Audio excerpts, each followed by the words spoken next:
And just like that, it's a best of 5. The Golden State Warriors dominate Game 2. Kylen Mills joins me for the breakdown next. This is Locked On Warriors. You are Locked On Warriors, your daily Golden State Warriors podcast. Part of the Locked On Podcast Network, your team every day.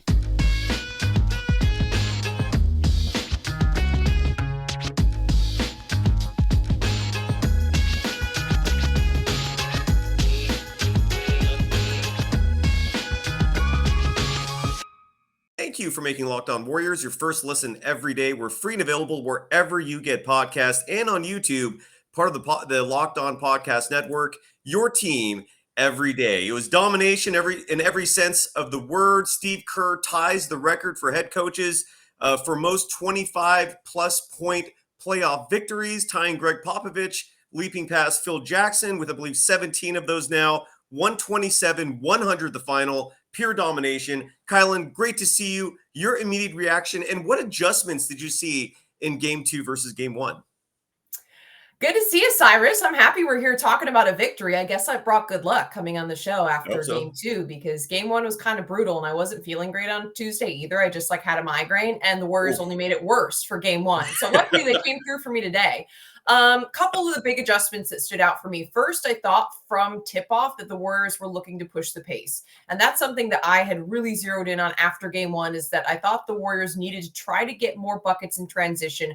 Anthony Davis in Game 1 just dominated the paint on both ends. In order to try to counteract that, the Warriors had to try to push a little bit, get some fast break points and points in transition before he's able to really park in there. And the Lakers were so effective in clogging up the lane and preventing the Warriors from getting to the basket. And that points in the paint disparity we saw in Game 1 was largely, a part of that was Anthony Davis just dominating on both ends. And so I think that transition and trying to run the Lakers out of the gym was a good strategy. Looking at the fast break points, 17-7 Warriors advantage. So I think that's a really strong stat. And that was one area I was looking to see the Warriors improve on. Second, I like the adjustment of JaMychal Green. So initially, when the word came out that JaMychal Green was starting, I was like, what?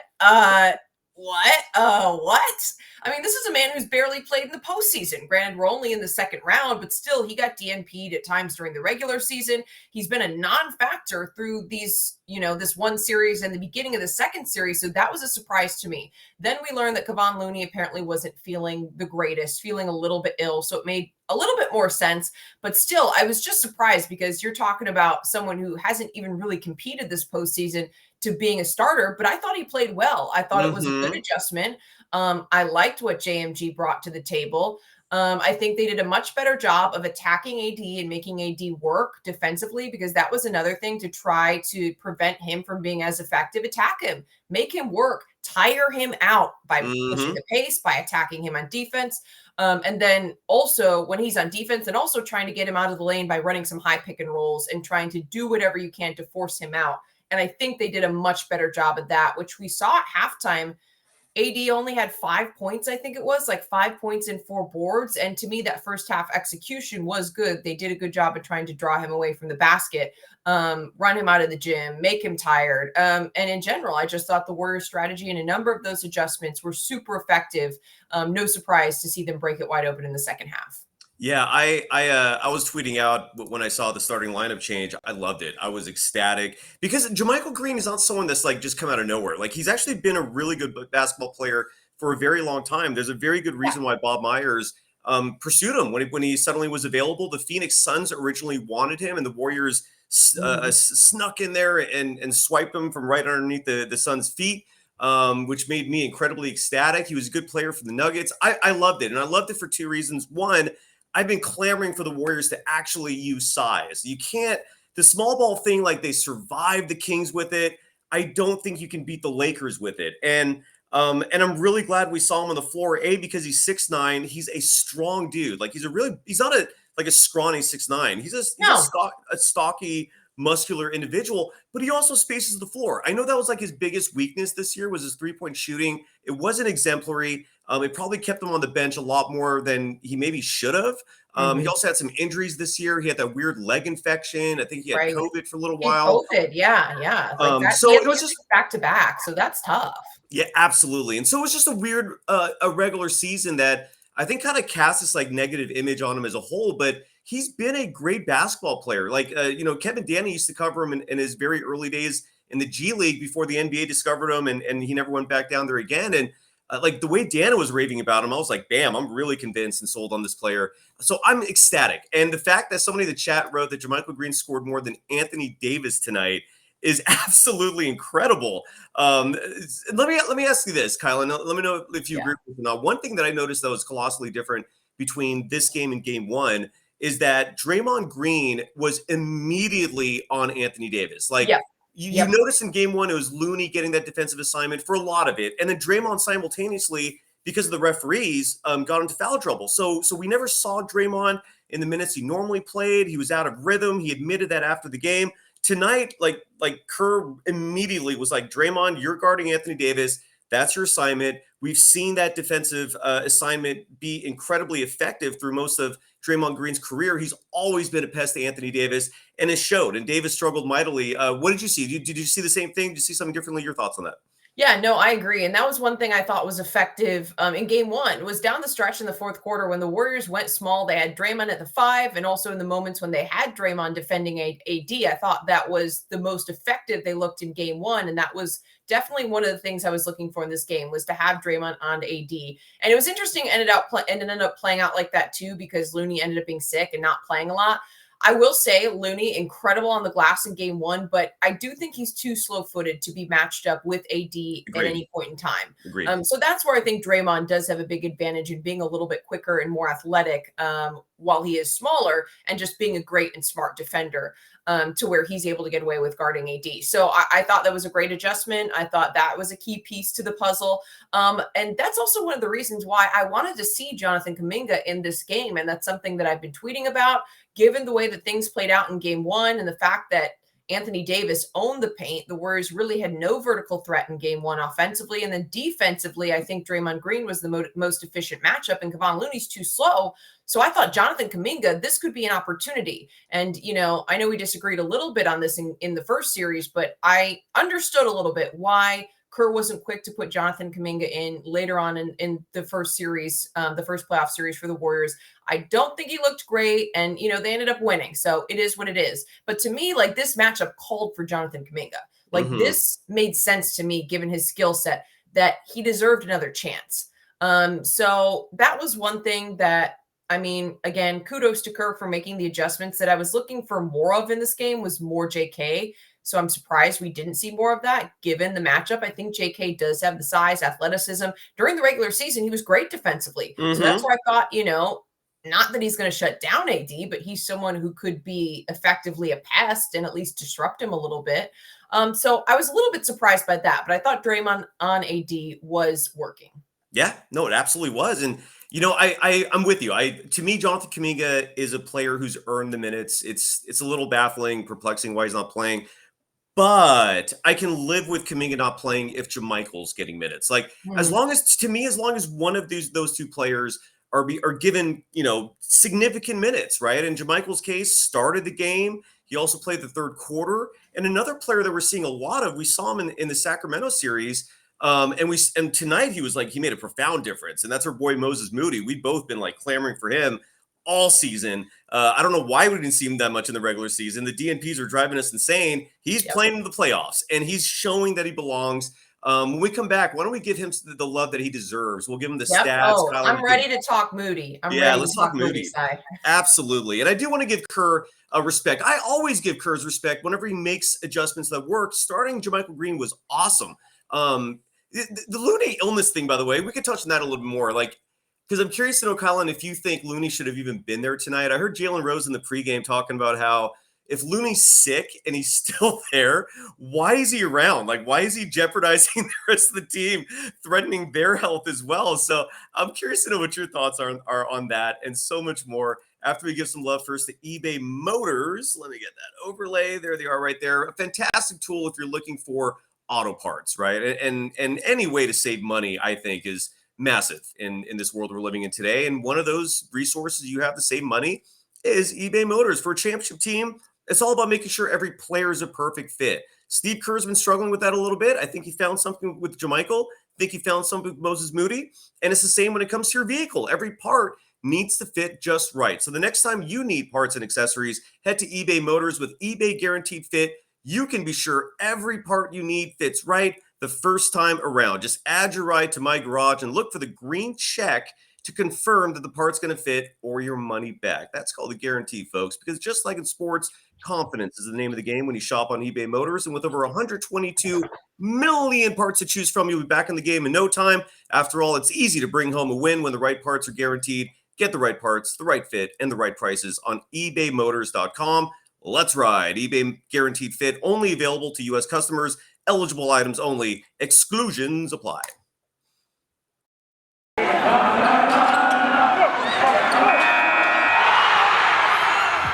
are Locked On Warriors, your daily Golden State Warriors podcast. Part of the Locked On Podcast Network, your team every day. Thank you for making Locked On Warriors your first listen every day. Every dayers tomorrow on the show, Kylen is back at it with me. We're going to preview Game 3 and save that discussion for tomorrow's show because that's going to be massively important. The Warriors are about to start on a 2-game road trip in LA. It's every other day. I think that's going to play a huge factor as the series goes along. The Lakers, especially LeBron James and certainly some other players, look old out there. I don't think this every other day thing is going to work out for them. Kylen, we'd love to know your thoughts. But first off, Moses Moody tonight. And by the way, folks, you can follow Kylen Mills on all social media platforms, including Twitter, Instagram, and TikTok at Kylen Mills. It's her name. It's super easy. Moses Moody tonight played 25 minutes. Melts my heart when I see either him or Kuminga or both getting real minutes. I love it. You rarely, if ever, see ramifications from that. Positive results usually come from that, and no exception tonight. Moody was 3 for 9 from the field, 2 for 3 from beyond the arc, but most importantly, perhaps 7 rebounds. He was aggressive, added 2 assists, added a block, scored 10 points. I absolutely loved every second of Moses Moody out there. Kylen, your thoughts? I thought Moses Moody was fantastic. I've been so impressed with him throughout the postseason. His maturity is absolutely shining. He is bringing the energy. He's been effective in rebounding. His passing has been better. His defense has been solid. I just think all around that Moses Moody has looked good. I mean, at least looked good in terms of being a solid bench presence and a good rotational piece throughout the postseason. That's what just makes it so unfortunate that he got DNP'd so much during the regular season. Well, we watched Anthony Lamb get tons of minutes and some of the other players that I know you and I both felt like he should have been playing ahead of. So, I think it's unfortunate that he didn't get more run in the regular season, but it's just so impressive and speaks to his character that he has been able to deliver the way he has during the postseason. And that's where I think you see the big difference in maturity level between Moses Moody and Jonathan Kuminga. Mm-hmm. I know there was a lot of talk throughout the day today regarding Jonathan Kuminga's comments to the Chronicle and our friend CJ Holmes, just about his frustration with not playing and the fact that it's hard for him to put a smile on his face and to go out there and act like he's excited and cheer on his teammates when he's so just personally frustrated with not playing, which I can understand a little bit of. But I will say that, for example, Moses Moody, you notice the difference in the way those two carry themselves when in those situations. Like I've watched Moses Moody and the way he's acted on the bench throughout the regular season when not playing and the way he's acted in press conferences when he is talked to. And he always has these mature and, just wise beyond his years responses about, always needing to stay ready and how he's waiting for his opportunity. He's continuing to work in the gym. He's putting his head down. He's having a positive attitude and still, supporting his teammates. And I think those labors are now, coming, he's seeing the fruits of his labors and, now it's all paying off with the minutes he's getting in the postseason and the way that he has been able to contribute. So, I think that's maybe something that Jonathan Kuminga can learn from and hopefully mature from a little bit. At the end of the day, you've got to be a team player. We heard Steph Curry gave this huge motivational speech to the Warriors. Don't get on the bus if you aren't with us. Check your emotions at the door type of deal. And I think Moses Moody has embodied that perfectly in the way that he's handled this entire season, being DNP'd to the mystery of many of us, and now stepping in the postseason and being super effective. So love to see it. I thought he was good tonight. He's been good throughout the postseason when he's been called on, and I hope we see more of it. Yeah, absolutely. Moody did have one moment though when he and I loved it actually when he did express his frustration, and when we played this clip on. I mean, it sucks. That was his reaction to when being asked about the whole stay ready thing, and he had his moment. But I'm totally with you. his demeanor's the same. Like His no matter demeanor, what. that's what I say. Yeah, I mean, I remember that clip too. But still, when you see him at games and on the, he's Yeah, not yeah. sulking. He's not, you know what I mean? You can Yeah, just I tell hear by you. the body language that he's still trying to stay engaged and, at least be positive for the team's sake. You know what I mean? And I Absolutely. think you can tell that Jonathan Kuminga's been hanging his head a little bit. And I don't want to talk Yeah. too much about him, but I really wanted to see him be a little bit more aggressive in the minutes that he got. I know it was garbage time, but still, I tweeted it. I'm like, please, Jonathan Kuminga, do something incredible. Go crazy, just Yeah, run earn around your the way floor, in. even when you are getting these garbage time minutes, because you never know. Steve Kerr loves defense. He loves hustle. You may get back in his good graces. So that's the only thing I was hoping to see a little bit more from JK in the minutes he did get late in the game. It was a lot of minutes. Like, I mean, the Yeah, Warriors. he got a good stretch, and that's why I wanted him to be, I wanted him to be aggressive, prove yourself, JK, put yourself back in there, put yourself back in the mix, force Steve to play you and realize that he can't keep sitting you. You know what I mean? I want him to go out there and grab it. Totally with you. I want to play the soundbite. It just came down on the Warriors, or I'm sorry, the NBC Sports Bay Area feed on their Twitter account, more specifically, who I always sincerely thank for doing that work immediately after the game, as opposed to us having to dig it up and edit it ourselves. So here is courtesy of the NBC Sports Bay Area Twitter account, Steve Kerr, and this is particularly the reason why I wanted to play this, talking about the JaMychal Green adjustment, starting him tonight, and his thoughts on the results. JaMychal Green, he seemed to have been one of the adjustments made from game 1 to game 2. And, 15 points, 12 minutes, 50% from 3. It seemed that he helped spacing on the floor. What would you say about the fact that you decided to go with him in the starting lineup and then later, and how much he helped you guys tonight? Well, number one, I'm just proud of Mike. It's been a tough year for him, for a lot of reasons. He missed some time with a few different ailments. And then when he was healthy, he was out of the rotation. I didn't play him a whole lot. And he just stayed ready. And he took advantage of his opportunity. And this seemed like a series for him, just with the way the Lakers are playing us defensively. And I couldn't be happier for Mike. He's really earned this by just staying positive and staying ready. I've never heard anyone call him that, Mike. So I guess that's his nickname. Have you heard that before? I've never heard him called Mike. JMG is what I've heard. And by the way, sorry, I had to take my virtual background off just because one of the dogs ran in. I know that some of our viewers and listeners appreciate the dog. Yeah, heck yeah. And one of my dogs just came in and literally propped up and was posing on our little sofa bed thing, just dying to be on camera. He was wagging his tail and making whining, grunting noises. And I was like, oh, look at how cute he is. He's happy. He's celebrating. We're all celebrating the Warriors game 2 win. So, we're happy. Oh, I absolutely love it. And again, JaMychal Green, just reading off his numbers tonight, he played 12 minutes, but they were a damn efficient and effective 12 minutes. 6 for 9 from the field, 3 of 6 from beyond the arc. And again, that's one of the things he brings. He spaces the floor. He's a danger from the 3-point line. Only had 1 rebound tonight. You wouldn't have guessed that. Added 2 assists. And finished with 15 points. So solid output for JaMychal Green tonight. Another player I thought that actually, no, before we get to Klay Thompson, because I want to give him his due. I thought he had a great game. One play that I saw from the Warriors offense, which I haven't seen implemented consistently in a while, but it's incredibly effective when used against this Lakers defense. I love the pick and roll. We don't see it a lot from the Golden State Warriors. I felt like we saw it a lot tonight. And I thought that was part of the reason why Steph Curry finished with 12 assists. It's like the highest total for him in a postseason game, I think, in 10 years. I saw some crazy stat like that. Steph finished again tonight with 20 points by his standards, below his average, was a plus 24, but those 12 assists just really stick out. And I thought it was because one of the adjustments they made, and kudos to Kerr for this, I always beg for the pick and roll when it comes to Stephen Curry, because he's a beast in that very simple yet effective offensive set. Your thoughts? Did you see something similar to that? Did you notice a tweak in the offense with the pick and roll? Any thoughts from you? Definitely. I noticed a tweak, and I was excited to see it because after game 1, that was one of the things I was also looking for. The pick and roll is something the Warriors need to go heavy with, or at least that's what I thought they needed to go heavy with. No, you can't run the pick and roll every single time down the floor, but it's super effective. And then, something I mentioned earlier in the episode is with the high ball screen in particular, get Anthony get Anthony Davis out of the paint, get their bigs out of the paint. I mean, it just, when you can pull them away from the basket and try to help spread the floor when you're running that high ball screen, it only helps open up the floor on the offense. And then Steph Curry is Steph Curry. Like, he's incredible on the pick and roll. And against the Kings, I kind of said the same thing too. I was like, they need to do more Steph on ball, more Steph specific ball screens. And I thought that was a noticeable adjustment tonight. I thought it was great. And as you mentioned, Steph Curry is just incredible at deciding when it's his time to make an incredible play and to drive to the basket, and when to facilitate, and when the role is there, and when there is another option to kick out or whatever the situation may be, when the defense collapses on him or when he's being doubled.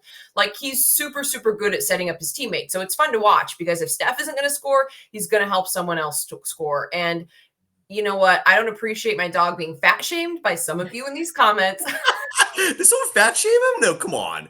I didn't see any fat shaming. Someone said that my dog is, his name is Scooby, has been binging on Built bars. So I'm just saying. Oh, he no, been Red binging on Built Soul. bars. I see. I missed that. Kyle, the dog binging on Built Bars. Well, maybe he meant it in a good way, because Built Bars are healthy actually for you. So okay, well then maybe you meant it as in he's strong, but he's a big boy. But according to the vet, he is not overweight. So people I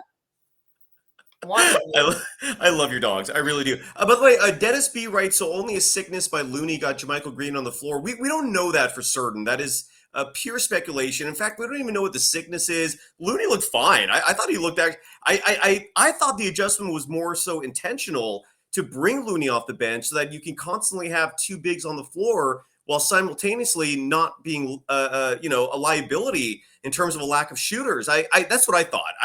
Come on, Looney. I know he only played 11 minutes today. I thought they were a very effective 11 minutes. Still grabbed 8 rebounds. Added 6 points. I don't know. Do you agree? Any thoughts, Kylen, on that? Yeah, no, I agree. I was trying to decide, because initially, like you said, they announced that JaMychal Green was starting, and it wasn't immediately announced that Looney was sick. And then it came out shortly after from the Warriors that Looney was feeling ill. And I was trying to decide, was that decision based more on Looney being sick, or was it based more on the fact that the Warriors really wanted to find an adjustment? And, they thought Looney would be effective off the bench and in a second unit role. As we talked about, wanting Draymond Green to be on AD and some of the things that we thought that the Warriors maybe should have tried out in game 2. So I'd be very curious to hear from Steve Kerr exactly what went into that decision-making process. Because, before the game, the dog's going to be fat. But yeah, so I would be curious to hear if Steve Kerr does address that after the game, because it was not addressed in pregame specifically as to like what the decision-making process was to start JaMychal Green. But overall, I thought it was a great move. It worked out. And, JaMychal was super effective in the minutes he was out there. I mean, 15 points in 13 minutes, that's a great stat line. Hell yeah. Absolutely. But, again, he was able to hit some shots. He hit 3 triples, which were big threes. And then Kevon Looney, only 12 minutes. But again, those 8 boards is an effective night for him on the glass. I'll be curious to see if he's back in full strength, because obviously the series, we're just going every other day. So there's not a lot of time to recover. I know you mentioned too, if he's sick, why is he out there with the players? I was wondering what the sickness was, because maybe it's something non-contagious, like a stomach flu, allergies. As I mentioned, I get migraines. So maybe it was something that wasn't contagious. But if not, I agree with you. Also, I love that I've already seen some tweets that are calling this the Floon game, as in the Kevon Looney flu game. As in a play Michael Jordan's flu game. But those are cracking me up. So if you look on Twitter, there's some people who are trying to make a Floon happen. And I don't know if Floon is happening or not, but it did make me laugh. Absolutely. The Floon game. I just hope it's just something he ate. If that's the case. That's what I'm saying. Maybe it was just, you ate something, stomach sickness. Food poisoning type of situation, hopefully, because that's something hopefully he would be over 2 days from now, Yeah, exactly. Let's hope that's the case. I still love the adjustment with JaMychal starting. When we come back, want to talk about Klay a little bit, because he had an awesome game. I also am curious, Kylen, to get your thoughts on Gary Payton II. A subtle adjustment there. He's basically out of the rotation. Look, it worked. So you can't go. If it works, you can't complain. I mean, the goal is to win handily, of course, if possible. But it was a curious move. Gary Payton II is essentially not going to be part of the series. That's what it seems like. So we'll talk about that and Klay and wrap things up when we come back. I gotta give some love to one of our sponsors who focuses on mental health, which I don't think can be emphasized enough in terms of the positive impact a resource like BetterHelp can be for you. And today's episode is sponsored by BetterHelp. Give online therapy a try at betterhelp.com/lockedonnba and get on your way to being your best self. And again, therapy gives you the tools to find balance in life. It just gives you someone to give you a fresh perspective. Your brain is an organ. Sometimes it gets damaged, just like any other part of your body, and you need help for that. And that's where mental health therapists and individuals at BetterHelp can help you. So find more balance with BetterHelp. Visit betterhelp.com/lockedonnba today to get 10% off your first month. That's BetterHelp, HELP.com/lockedonnba.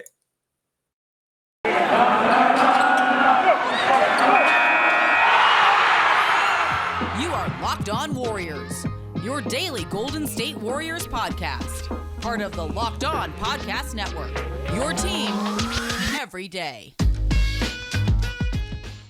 Thank you for making Locked On Warriors your first listen every day. You can follow Kylen Mills on all social media platforms, including Twitter, Instagram, and TikTok at Kylen Mills. You can follow me on Twitter at Dog Surf Roadshow.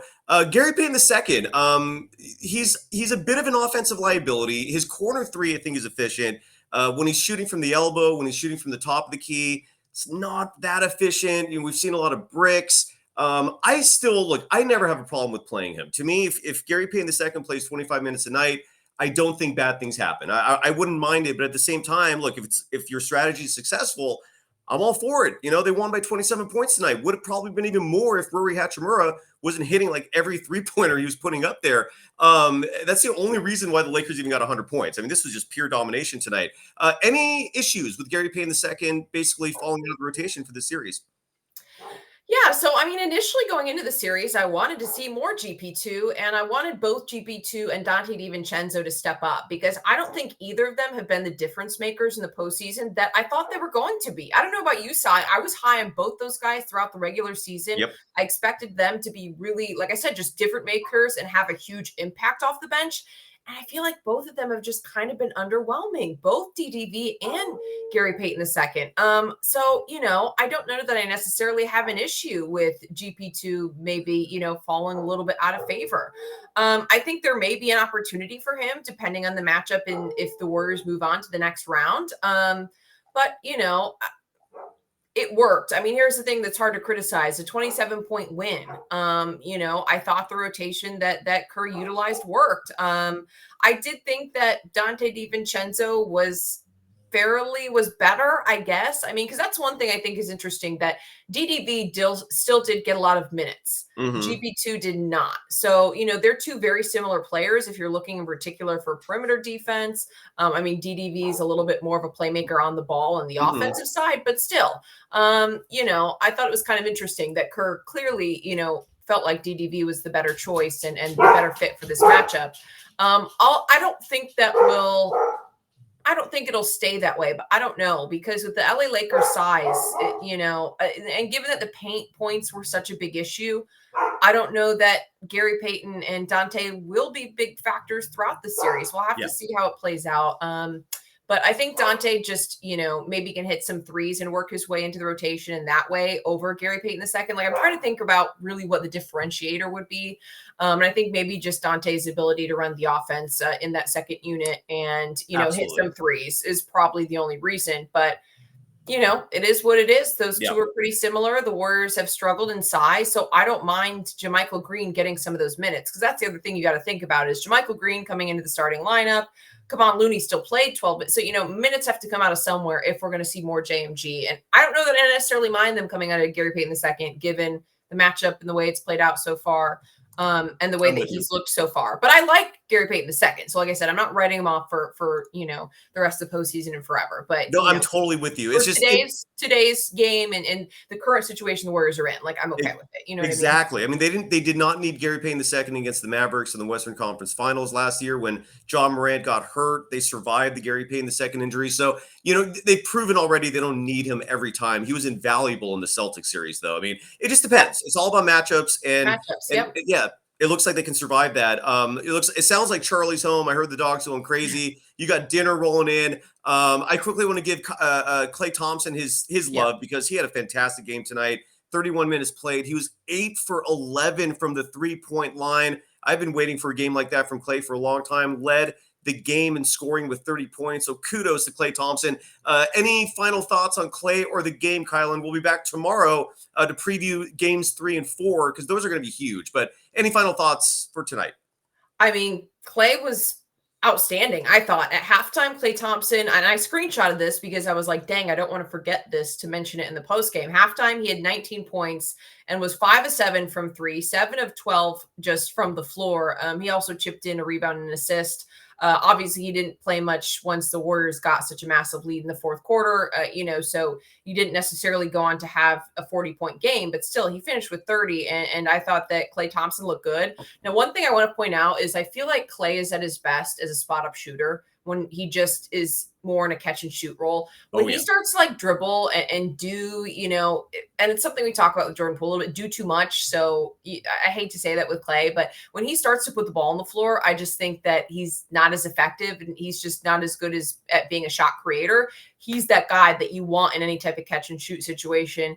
It's so smooth coming out of his hands. I love to see it when he's in rhythm. That's when Klay Thompson is a super threat. And he hit some good shots tonight too. Like I want to say, like it wasn't just wide open looks. You know what I mean? So he was hot tonight. When he's hot, when he's in rhythm, when he's not doing too much. Like I said, when he's more of a spot up shooter versus, sometimes he starts to do too much. The shot clock runs down. The Warriors start, flinging up threes. I feel like then that's where you see, Klay throwing up some bad looks. But I thought that he was in rhythm tonight. He was good. He made better decisions with the ball, and I think he deserves some love. Well done by Klay Thompson. Hopefully they can continue that. Absolutely. Hero ball. Yes. Joe just mentioned the comments. Klay hero ball, same as JP hero ball. Yeah. Arriving. So I do think there could be some comparative comparison there when sometimes, Klay Thompson does maybe do too much or, you know what I mean? Just do what, do your role, do what you're good at, play within yourself. And I think he, that's when he's super, super effective. And he was today. Yeah, no, you're absolutely right.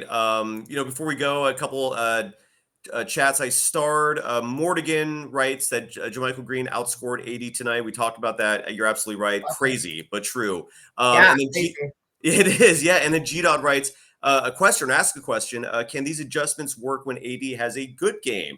I'm going to say easily yes. I think part of the reason why he had a bad game was because Draymond was guarding him from the start, because the officials didn't bail the Lakers out tonight with a ridiculous free throw advantage. The free throw count tonight, the Lakers finished this game with 17 free throw attempts to 16 for the Warriors. So they still had one more, although I'm not looking at fourth quarters. I guess I can look at the fourth quarter real quick. I have the stat right here. But we didn't get a chance to talk about Jordan Poole, but we're running out of time here for tomorrow's show. Kylen, you and I will be back at it to preview game 3. And we can talk about Jordan Poole a little bit, whose minutes were diminished. He played 15 tonight. I love seeing that. I just don't think he should be given like this endless leash. Like if Jordan Poole is struggling, you've got other players on your bench. Your final thoughts on that? Is it too late to quickly opine?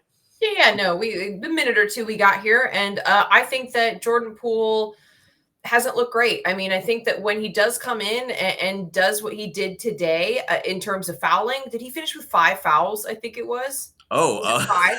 Is that true? Hold on, I have it right here. 5. Yes, it was Jordan Poole 5. So 5, because that's one thing that stood out to me. I was like, Jordan, why are you fouling? Yeah. 5 fouls in 16 minutes. I mean, it's just a problem. And we already know that he's a liability defensively, but when you come in and you're also fouling left and right, like I understand it. You know what I mean? Like I understand it. Now, granted, Jordan Poole played great in game 1, but he's been very hot and cold throughout the postseason. There were times against the Kings that I thought Jordan Poole looked terrible. Now, we didn't get to talk about it. Maybe this is something we can touch on tomorrow. Like, I wasn't one of those people who was dumping on Jordan Poole for that last second shot in game 1. Like, I thought it maybe could have been a little bit better. We could go on a whole separate tangent on this, but I don't blame him for taking that look. And I thought that he was good in game 1, but tonight, like, you can't foul like that. And you can't be this huge liability defensively. The Warriors can't afford that. And so, you know what I mean? If he's out of the rotation, he's out. Like you said, they've got other players on the bench. I think giving more minutes to JaMychal Green makes perfect sense. I would love to see, even like I said, I would love to see Jonathan Kuminga get some more meaningful minutes. I was disappointed. I wanted to see a little bit more effort from him tonight in that time he did get towards the end. But I understand it's a garbage time situation. Maybe it's hard to feel the motivation. Maybe you give him a little bit of run if Jordan Poole is still struggling. I like Moses Moody getting more minutes. So if I agree with you, if Jordan Poole is, hero ball, some people have mentioned, if he's fouling like that, then, turn to your other guys. This Warriors team does have other players in the second unit who can compete. So all good when you win. I'm with you, Joe. I mean, absolutely. I liked Jordan Poole's playing game one.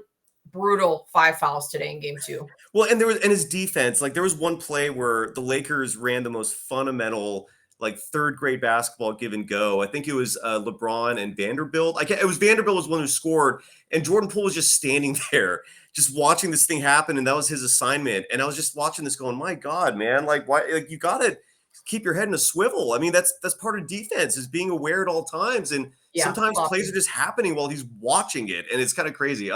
Anyway, so I'm happy that his minutes were reduced tonight to 15. If he's playing like he did in game 1, yeah, he's got to get his run.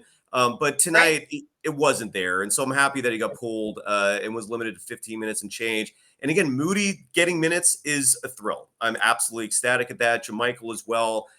For me, like, I'm satisfied with an either or, either JaMychal or Kuminga, but length in basketball matters. It's important. And on the last show, Kylen, I emphasized how of all these teams in the dynasty, this is the smallest in terms of the players that are being utilized. Like every other dynasty you had your Sean Livingstons, your Andre Iguodala's, your Otto Porter Jr.'s, your David West. Like the Warriors aren't using anyone like that, at least not until tonight. Tonight we saw JaMychal. Moses Moody's getting good run. He has a 7'1" wingspan on top of that 6'5" height. So I'm happy with tonight. Obviously, man, that was just an incredible performance. 127-100. Any final thoughts, Kylen, before you grab your much belabored dinner that I know your husband just brought home? I'm happy for you in that regard. Any final thoughts? The Warriors got to figure out how to now replicate this on the road. They've got to make this happen in LA. I do think it's a little bit unfortunate they split the first 2 games at home, because we know the Warriors have struggled on the road. That's been the storyline all season. They played great at Chase Center. Obviously, they had home court advantage coming into the series, and you want to maintain that. And I do think that the Lakers can still make this a very difficult series for the Warriors. So this is a situation where you don't want to go down 3-1. You'd much rather come back here and have games 5, 6, 7 with the home court advantage tied up at 2 apiece. So I just hope the Warriors can figure this out, replicate this on the road, take one in LA, and then you feel good about where they stand heading into game 5. Awesome. Great job, as always. We'll be back at it tomorrow. Dub Nation, congrats. It was a happy result. Kylen, sorry if I spilled too much there, by the way. I apologize. That was my fault. Did I spill too much info there? No, you're good. You're good. Okay. All right. Whoa. All right. Now we're packing it up. I blocked that person already. Don't worry. I know what you're talking about. Yeah, they're blocked. Yeah, don't come in here with hate like that. That's ridiculous. All right. Good night, everyone. Go Dub Nation. Kylen and I will be back at it tomorrow to break down games 3 and 4, because those are going to be huge games. Oh, I love your pups, Kylen. Bye-bye, everyone. Bye, Kylen. Thank you. Thank you, everyone. Peace.